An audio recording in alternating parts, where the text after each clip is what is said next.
बारिश बाढ़ को लेकर अलर्ट जारी किया गया है। हिमाचल और उत्तराखंड में तबाही मची हुई है। राजस्थान के कई जिलों में बारिश से जलभराव हुआ है।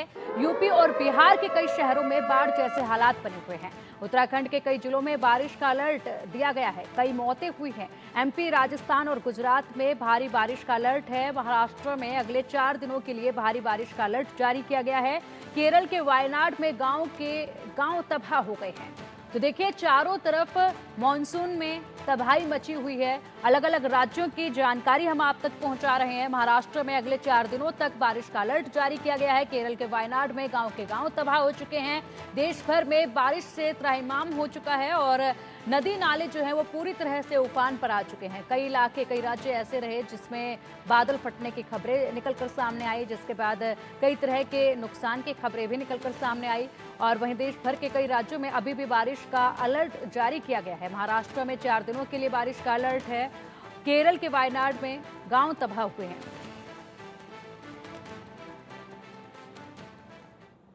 वहीं केदारनाथ में बादल फटने से हड़कंप मचा हुआ है। टिहरी में बादल फटने से आफत आई है। हिमाचल में 4 जगह पर बादल फटने से तबाही हुई है। शिमला, मंडी, कुल्लू में बादल फटा है। हिमाचल के 3 जिलों में बारिश का रेड अलर्ट जारी किया गया है। केरल के वायनाड में गांव के गांव तबाह हो चुके हैं। वायनाड की तबाही में 300 से ज्यादा लोगों की मौत हो चुकी है।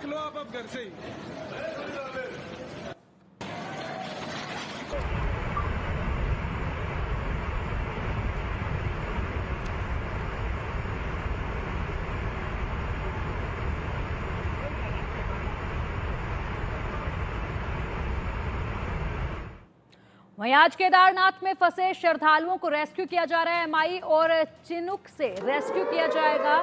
और बता दें आपको कि जिस तरीके के हालात उत्पन्न हो रखे हैं, उसके बाद केदारनाथ में जो श्रद्धालु गए थे वहां पर वो फंसे हुए हैं और उनको रेस्क्यू किया जाएगा।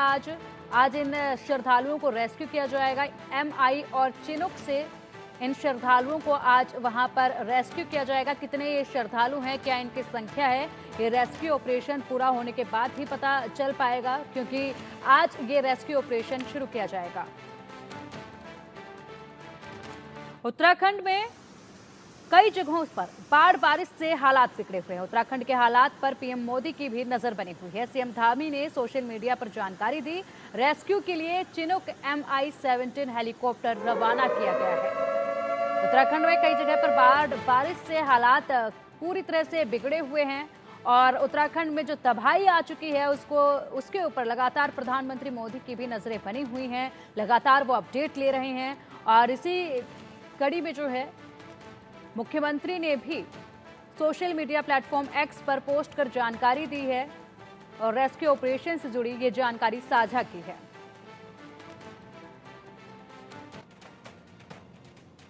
केरल के वायनाड में लैंडस्लाइड से बर्बादी हुई। अब तक वायनाड में 300 से ज्यादा लोगों की मौत हो चुकी है। हादसे के बाद वायनाड दौरे पर राहुल और प्रियंका गांधी पहुंचे।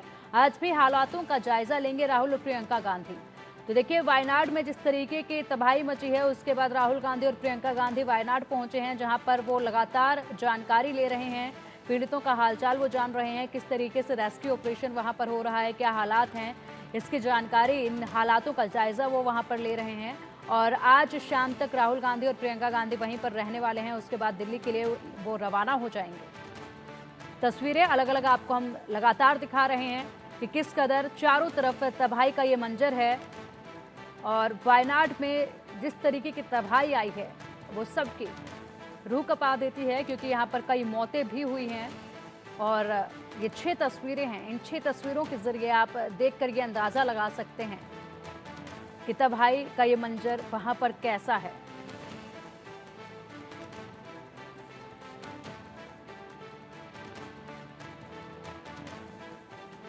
तो देखिए, बारिश ने काफी लोगों की जिंदगी को तबाह कर दिया है, क्योंकि कई जगह पर बादल फटे हैं। वायनाड में जिस तरीके से ये पूरा हादसा हुआ है, उसकी तस्वीरें लगातार हमने आप तक पहुंचाई हैं। कई घर जो हैं वो पूरी तरह से उजड़ चुके हैं, तबाह हो चुके हैं। कई लोगों की मौत हो चुकी है, कई लोग अपनों को खो चुके हैं इस तबाही में। मॉनसून को लेकर हर किसी की उम्मीद ये होती है कि बारिश होने के बाद उन्हें गर्मी से राहत मिलेगी, उमस से राहत मिलेगी, लेकिन यहाँ पर मॉनसून जब आया तो अपने साथ तबाही लेकर आया।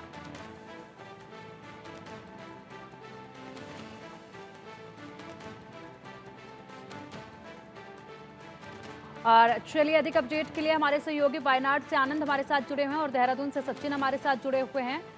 सबसे पहले आनंद, आपसे हम जानना चाहेंगे वायनाड में इस वक्त फिलहाल हालात जो हैं वो कैसे बने हुए हैं। दिल्ली से हमारे सहयोगी आदित्य भी हमारे साथ जुड़े हुए हैं, उनके पास भी जाएंगे, लेकिन सबसे पहले आपसे जानना चाहेंगे वायनाड में फिलहाल क्या कुछ अपडेट है वायनाड से।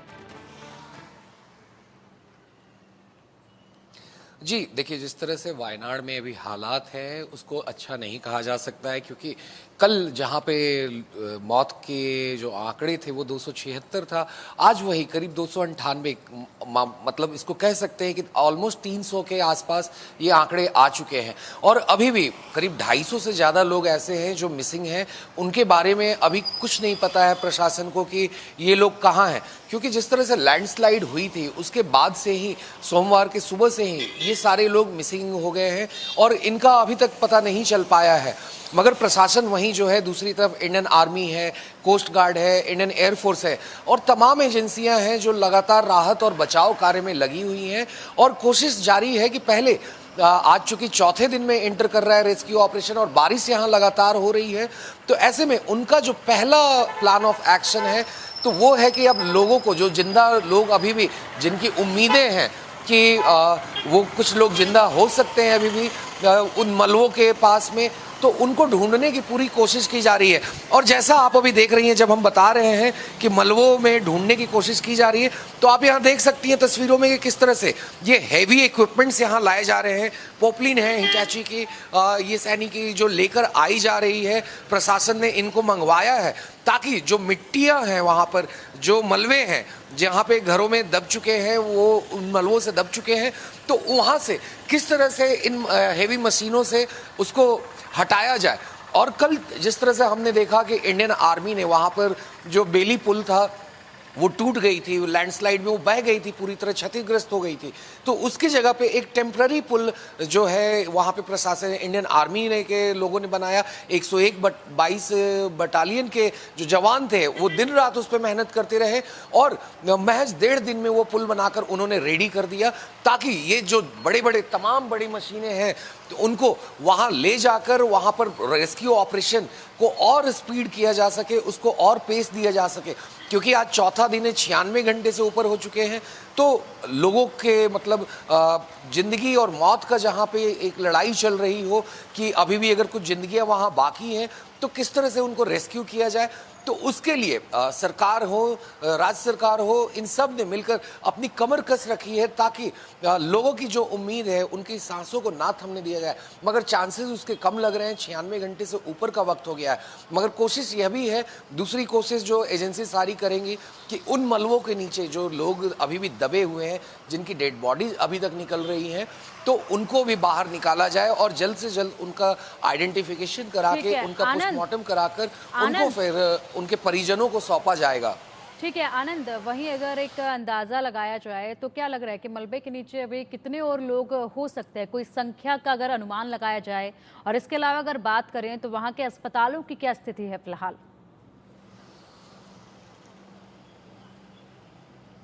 देखिए, अगर हम बात करें संख्या की कि अभी और कितने लोग दबे हो सकते हैं मलबों में, तो जहां तक हम लोगों ने जिस तरह से यहाँ पे लोगों से बात की थी, उन गांव के लोगों से जो रेस्क्यू होकर आए थे, जैसा उन्होंने बताया कि उनके परिवार से 12 लोग, 13 लोग, किसी के परिवार से 9 लोग, 10 लोग अब नहीं रहे इस हादसे में, इस त्रासदी में। तो उनका कहना है कि अभी भी उन्हें लगता है कि करीब 300 के आसपास और भी लोगों की बॉडीज निकलेंगी जाकर, क्योंकि अभी 250 लोग मिसिंग हैं और 50 बॉडियां जो है, जो वायनाड के एडजॉइनिंग डिस्ट्रिक्ट है मल्लापुरम, वहां से पानी में, नदी में तैरती हुई मिली थी।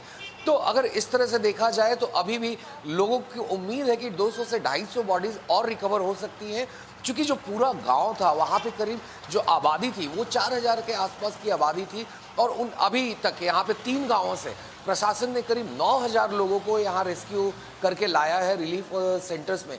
मगर फिर भी लोगों को डर है कि अभी भी 300 लोग उस मलबों में दबे हो सकते हैं। ठीक है आनंद, हालातों पर आप नजर बनाए रखिए, अपडेट आपसे लेते रहेंगे। फिलहाल देहरादून से हमारे सहयोगी सचिन हमारे साथ जुड़े हुए हैं, उनसे भी अपडेट हम ले लेते हैं। सचिन, देहरादून से क्या अपडेट दे रहे हैं?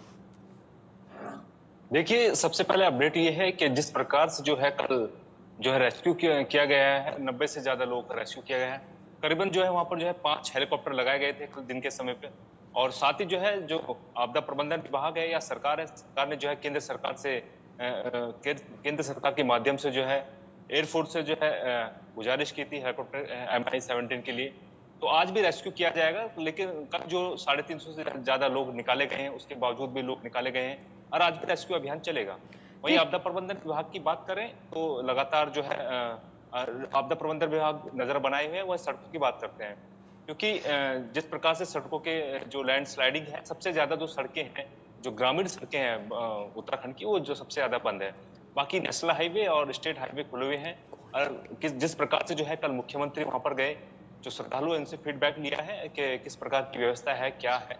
और सबसे बड़ी बात यह है, जो लोकल जो वहां पे पीपुल हैं या लोग हैं, उनसे भी मुख्यमंत्री ने जो है फीडबैक लिया है। वहीं बात करें तो मौसम को लेकर लगातार जो है अपडेट जो है मौसम विभाग दे रहा है। जो भी श्रद्धालु अगर चारधाम में आना चाहता है तो सबसे पहले वो मौसम को देखकर ही यहाँ पर जो है यात्रा करे। नदी का जो जल स्तर है, जिस प्रकार से वहां पे केदारनाथ में नुकसान हुआ है, मैं चाहता हूँ कि मैं एक संदेश देना चाहता हूँ इंडिया न्यूज के माध्यम से, क्योंकि लगातार जो भी श्रद्धालु जो है बाहर से आ रहे हैं, वो सबसे पहले जो है मौसम की अपडेट लें। नदियों के किनारे बिल्कुल भी ना जाए, क्योंकि इस वक्त जो है नदियों का जो जल स्तर बढ़ रहा है, नाले उफान पर है। वहीं जो है उत्तराखंड में जो है करीबन जो है 11 लोगों की जो है मृत्यु हुई है, जिसमें जो है जानकारी के अनुसार जो है 11 लोगों की मृत्यु हुई है। कुछ जो है मलबे में दबे होने के कारण एक रुड़की में जो है एक चमोली की घटना हुई है। वहीं देहरादून में जो है 2 लोगों की जो है मृत्यु हुई थी, क्योंकि वो पानी में जो है पानी को क्रॉस कर रहे थे, जो रपटे के कारण जो है वो पानी में जा गिरे थे, जिसके कारण जो है वहाँ रेस्क्यू अभियान लेकिन 2 की जो है डेड बॉडी मिली। वहीं बात करें तो लगातार जो है पुष्कर सिंह धामी जो है, जो 13 जिले के जो डीएम है, उनके साथ जो है लगातार ठीक है बैठक कर रहे हैं सचिन। आपदा प्रबंधन लगातार। ठीक है सचिन, लौटेंगे आपके पास। आदित्य हमारे सहयोगी दिल्ली से फिलहाल हमें कुछ अपडेट दे रहे हैं। आदित्य, दिल्ली में इस वक्त क्या कुछ नज़ारा है, क्या मौसम है? क्योंकि अभी जिस तरीके से बारिश हुई थी दिल्ली में, उसके बाद सड़कों पर लंबी कतारें देखी गई थी और जल भराव की स्थिति भी उत्पन्न हो गई थी। तो क्या कुछ फिलहाल अपडेट है दिल्ली से? जी, मैं बताऊँ आपको दिल्ली की स्थिति जो है, दिल्ली की स्थिति मानसून के समय में, क्योंकि अभी जिस तरीके से बारिश हुई है और जल भराव की स्थिति के बाद जिस तरीके से एनपीडी विवादों में है और दिल्ली सरकार विवादों में है। जैसे ओल्ड राजेंद्र नगर में जिस तरह घटना हुई जल भराव की वजह से 3 बच्चों की मौत हो गई थी। के बाद में जब बुधवार को बारिश हुई थी तो बुधवार को भी स्थिति उत्पन्न हुई। पूरी सड़कें जो है दिल्ली की वो जल भराव से एक तरीके से रुक चुकी थी, थम रही थी सड़कें। जो वाहन है वो बहुत ही जो धीरे धीरे चल रहे थे। पूरा ट्रैफिक की स्थिति खराब थी। बीते रात भी कहीं कहीं बारिश हुई है, कहीं कहीं बारिश नहीं हुई है। तो इस तरीके की स्थिति यहाँ पर दिल्ली में है। अभी बात करें तो आज जैसे एयर क्वालिटी इंडेक्स की हम बात करें तो बारिश को एयर क्वालिटी इंडेक्स भी ठीक हुआ है, तो जो पर्यावरण है वो साफ सुथरा जरूर हुआ है। अभी आने वाले 2 दिनों में येलो अलर्ट जारी किया है आईएमडी ने, जिसकी वजह से कहा गया है कि बारिश तो हो सकती है और बारिश होने के बाद स्थिति जो है थोड़ी सी खराब हो सकती है। क्योंकि दिल्ली में मौत की अगर हम बात करें तो दिल्ली में प्राकृतिक आपदा की वजह से तो मौत नहीं हुई, लेकिन हाँ दिल्ली में प्राकृतिक जो मौसम का जो मार है उसके साथ में मानव निर्मित जो गलतियां हैं उनकी वजह से मौत जरूर हुई है। एक हफ्ते पहले हमने देखा कि 3 बच्चों की मौत और राजेंद्र नगर में हो गई। जब बुधवार की बारिश हुई तो बारिश में एक बच्चा और उसकी एक माँ जो है वो नाले में मर गए। इस तरह घटनाएं जहाँ लगातार हुई है, साथ ही बिल्डिंग गिरने की भी लगातार घटनाएं हुई, क्योंकि दिल्ली के कुछ इलाके ऐसे हैं जो बहुत पुराने इलाके हैं, बहुत साल पहले बनाए गए थे और उनकी इमारतें जो हैं उसी हिसाब से जर्जर हो चुकी हैं। इस वजह से दिल्ली में मायापुरी समेत कई और ऐसी जगह थे जहाँ पर जो बिल्डिंग गिरने की घटना सामने आई, उसमें कई लोग दबे होने की बात जो सामने आई थी, जिसको रेस्क्यू किया गया था। तो इस तरीके की जो दिल्ली में स्थिति देखने को मिली थी, उसकी स्थिति हो सकती है आगे जब जैसे, क्योंकि आईएमडी जिस तरीके से मौसम अलर्ट जारी किया है कि बारिश हो सकती है, ऐसी स्थिति में जो दिल्ली में एनडीआरएफ है या एमपीडी के कर्मचारी हैं वो अपनी तैयारी पूरी करके बैठे हुए हैं, क्योंकि किसी भी स्थिति में ऐसा ना हो कि किसी वजह से कोई ऐसी घटना हो जाए जिस तरीके से कभी वायनाड में हुई, उस तरह की घटनाएं तो यहाँ नहीं हो सकती। लेकिन एमपीडी की गलतियों की वजह से कोई ऐसा ना हो जिससे एमपीडी का और घेरा जा सके। तो कोशिश में है कि एमपीडी दिल्ली के पूरे तरीके से बारिश का जल भराव की स्थिति है उसको कहीं उत्पन्न न होने दिया जाए। जहाँ कहीं पर भी पानी जमा हो रहा है तो उनको तुरंत जो हटाने के लिए वहाँ पे पुलिस। ठीक है आदित्य। विभाग के पास ठीक है आदित्य, अपडेट आपसे हम लेते रहेंगे। सोलन से फिलहाल हमारे सहयोगी अनुराग भी हमारे साथ जुड़े हुए हैं, उनसे भी अपडेट हम ले लेते हैं। अनुराग, देखिए हिमाचल प्रदेश से तबाही की तस्वीरें लगातार सामने आ रही हैं। जिस तरीके की आपदा हिमाचल प्रदेश में देखी जा रही है वो काफी भयावह है। इस वक्त सोलन में क्या कुछ अपडेट है सोलन से?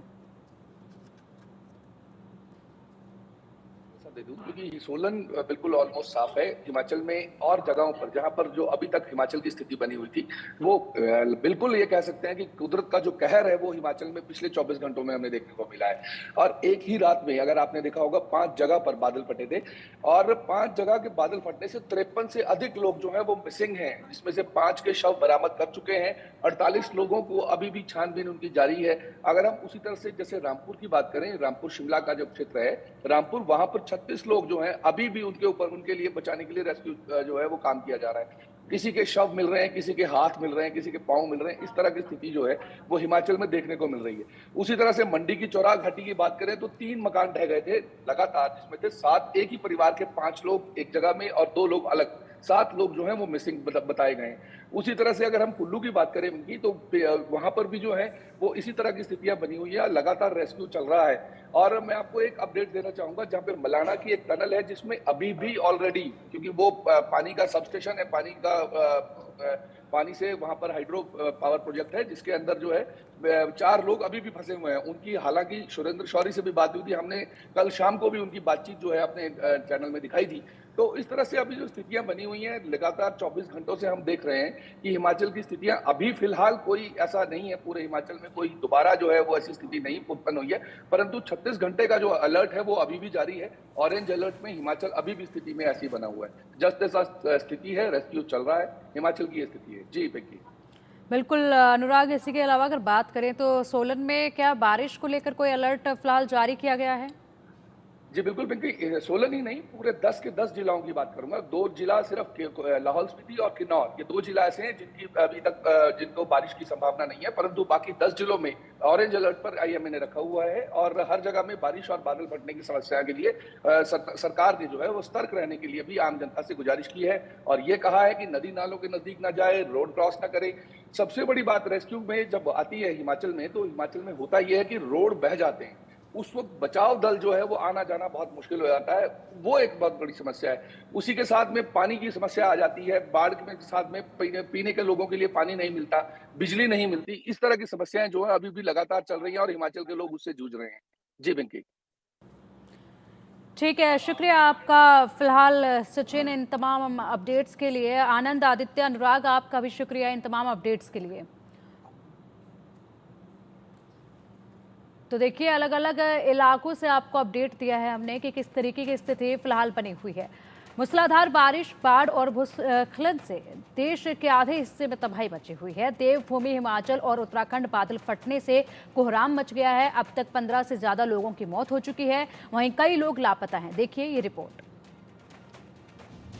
बादल फटा, खिसके पहाड़, हिमाचल से उत्तराखंड तक तबाही। बादल फटने से कई लोग लापता।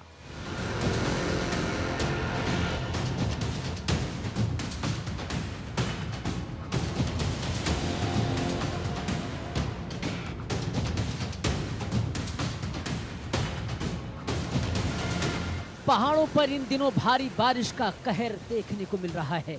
लगातार हो रही बारिश से पुल ढह रहे हैं, पहाड़ दरक रहे हैं, कई हाईवे तक क्षतिग्रस्त हो चुके हैं, जिस कारण कई शहरों के रूट आपस में कट गए हैं। उत्तराखंड से लेकर हिमाचल प्रदेश तक बारिश कहर बनकर बरस रही है। उत्तराखंड और हिमाचल से कई जिलों में बादल फटने से हर तरफ तबाही का मंजर है।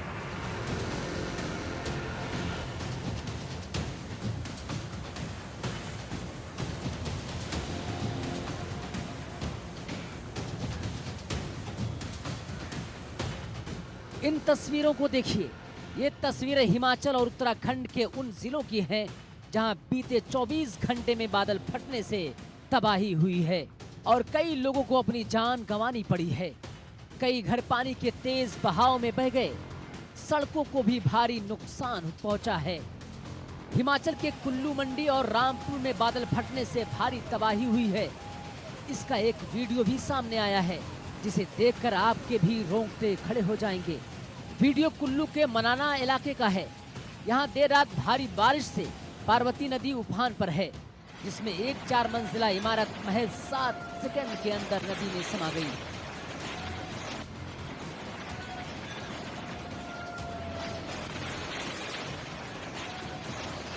अकेले कुल्लू जिले की बात करें तो यहाँ ब्यास और पार्वती नदियां खतरे के निशान से ऊपर बह रही हैं। मलाना गांव में बना पावर प्रोजेक्ट का डैम भी ओवरफ्लो हो चुका है। शिमला से 100 किलोमीटर दूर रामपुर में बादल फटने से समेज गड्ढे में बाढ़ आ गई। इससे करीब 20 लोग लापता हो गए। इसमें एक मकान में रह रहा एक पूरा परिवार बाढ़ में बह गया। इतना ही नहीं, मंडी जिले के राजवन गांव में आधी रात को बादल फटने से एक शख्स की मौत हो गई। कई घर पानी में तेज बहाव में बह गए, जिसमें 10 से ज्यादा लोग लापता बताए जा रहे हैं। उत्तराखंड में बादल फटने से कई जगहों पर भारी नुकसान हुआ है। बारिश के कारण नदियों का जलस्तर खतरे के निशान के पार पहुंच चुका है। टिहरी के नातौड़ में बादल फटने से एक ही परिवार के 3 लोगों की मौत हो चुकी है। केदारनाथ मार्ग पर गौरीकुंड में भारी बारिश के चलते गर्म कुंड बह गया। एहतियातन प्रशासन ने गौरीकुंड को खाली करा दिया है और अगले आदेशों तक 4 धाम की यात्रा स्थगित कर दी गई है। मुख्यमंत्री पुष्कर सिंह धामी ने अधिकारियों के साथ बैठक कर बाढ़ के हालातों की समीक्षा भी की। हिमाचल में अगले 36 घंटे के दौरान 10 जिलों में भारी बारिश का अलर्ट जारी किया गया है। मौसम विभाग ने बिलासपुर, चंबा, हमीरपुर, कांगड़ा, कुल्लू, मंडी, शिमला, सिरमौर, सोलन और ऊना में भारी बारिश का अलर्ट जारी किया है। इस दौरान इन जिलों में भारी बारिश के साथ बाढ़ और भूस्खलन की घटनाएं हो सकती हैं। इसे देखते हुए सूबे के लोगों के साथ साथ पहाड़ों पर रहने वाले पर्यटकों को एहतियात बरतने की सलाह दी गई है। Bureau report, India news.